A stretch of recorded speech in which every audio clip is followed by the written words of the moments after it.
Bonjour à tous. Dans cette vidéo, je vais vous expliquer comment déterminer l'expression algébrique d'une fonction de la forme ax carré plus c à partir de sa représentation graphique dans un repère. Bien. Donc, dans cet exercice, il s'agit de trouver du coup la formule qui permet de définir du coup la fonction g. Bien. À partir de sa courbe représentative. Il va s'agir donc ici de déterminer la valeur de A et la valeur de C. Le plus simple va être de commencer par déterminer la valeur de C, puisqu'une simple lecture graphique va suffire. Pourquoi? Alors, en fait, la valeur de C, c'est juste l'image de 0 par la fonction g. Pourquoi? Parce que si on calcule par exemple l'image de 0 par la fonction g, g de 0, qu'est-ce qui va se passer?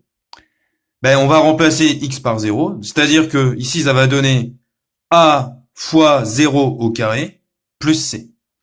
Or 0 au carré c'est égal à 0, donc a fois 0 ça va faire 0, et 0 plus c ça va faire c. G de 0, ça va faire du coup a fois 0 au carré plus petit c. Ça fait 0. A fois 0, 0. 0 plus c, ça fait c. Donc la valeur de c, c'est l'image de 0 par la fonction g. Or, ici, grâce à la représentation graphique, ça va être hyper rapide. On voit tout de suite que l'image de 0 par la fonction g est 0. Donc, la valeur de c est 0. Donc c, c'est égal à g de 0. Et par lecture graphique, c'est égal à 0. Donc on vient de trouver la valeur de c. Donc petit c, c'est égal à 0.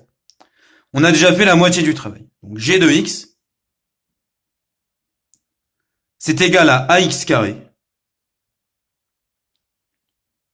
plus 0. C'est-à-dire à ax carré. Bien. Donc là, on a fait la moitié du travail. Il ne reste plus qu'à déterminer la valeur de a. Et c'est là que ça va être un petit peu plus long. Alors, comment est-ce qu'on va faire? Pour cela, on va placer un point sur la courbe, qui tombe plutôt bien. Par exemple, ce point-là. On pourrait prendre ce point-là. Bon, je vais prendre ce point-là. Je vais l'appeler A. Quelles sont les coordonnées de ce point? De ce point A. L'abscisse de A, c'est 4. Et l'ordonnée de A, c'est 4. Donc le point A a pour coordonnées 4 et 4. Voilà. Et ce point-là appartient à la courbe CG. Donc c'est ce que je vais noter ici. Donc le point A de coordonnées 4, 4 appartient à CG. Et qu'est-ce que cela signifie? Je vous rappelle que cela signifie que, du coup, l'ordonnée de A, qui est 4, vaut l'image de l'abscisse de A. D'accord? C'est-à-dire que, en gros, 4, l'ordonnée de A, 4, c'est l'image de 4. D'accord? Ok? Je vous rappelle que comme le point A appartient à CG, cela signifie donc que, du coup, l'ordonnée de A, donc YA, est égale à l'image de l'abscisse de A, c'est-à-dire à G de XA. Donc l'ordonnée, on la note Y, et l'abscisse, on la note X. D'accord? Comme le point A appartient à CG, ça veut dire donc que, du coup, l'ordonnée de A vaut l'image de son abscisse. Ok? Donc YA est égal à G de XA, c'est-à-dire, donc IE, c'est une abréviation, 4, YA c'est égal à 4, d'accord? Donc ça c'est YA, et ça c'est XA. Donc 4, c'est égal à G de XA, c'est-à-dire à G de 4. Voilà. Et maintenant, je vais utiliser ceci. Pour trouver la valeur de A, en fait, je vais utiliser cette donnée.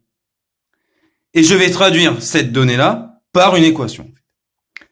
Donc, g de 4 est égal à 4. C'est ce que nous venons d'écrire ici. G de 4 égale 4. Qu'est-ce que je vais en faire? Je vais reprendre la formule que je viens d'obtenir, juste au-dessus. Je sais que g de x est égal à ax carré. Ok?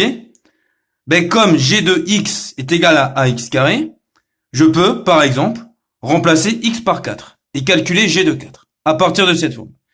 Alors, si g de x c'est égal à ax carré, cela signifie que g de 4, d'accord, donc par ailleurs, g de 4,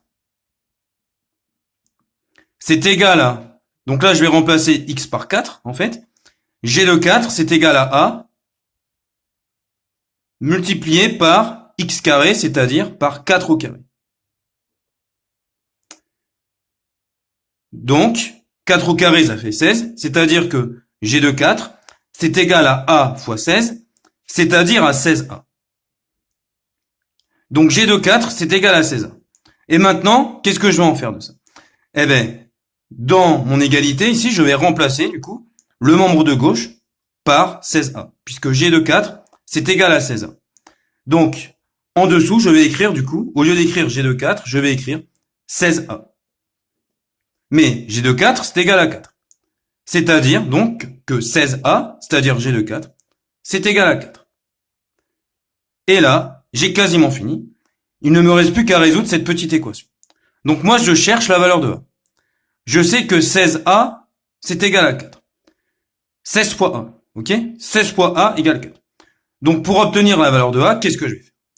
Je vais diviser par 16. Je vais diviser chaque membre par 16.